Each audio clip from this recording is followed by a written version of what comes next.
আসসালামু আলাইকুম রহমতুল্লাহি বারকাত।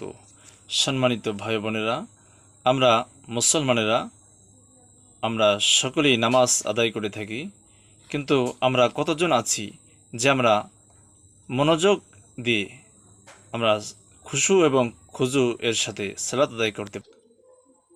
আমরা যদি নামাজে পড়া প্রতিটি আয়াত বা দোয়ার অর্থ বুঝে ফেলি, তাহলে মনোযোগ আসবে অনেক বেশি।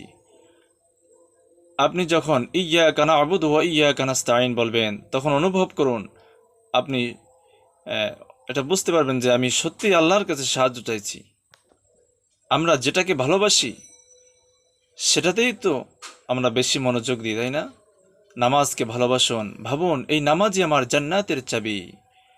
নামাজ মানেই আল্লাহর সঙ্গে সাক্ষাৎ। এটা যদি বুঝি তাহলে মনোযোগ এমনিতেই আসবে। আল্লাহ আমাদের সবাইকে খুশু এবং খুজু সহকারে নামাজ পড়ার তৌফিক দিন। আমিন। আসসালামু আলাইকুম ওয়া রাহমাতুল্লাহি ওয়া বারাকাতুহু।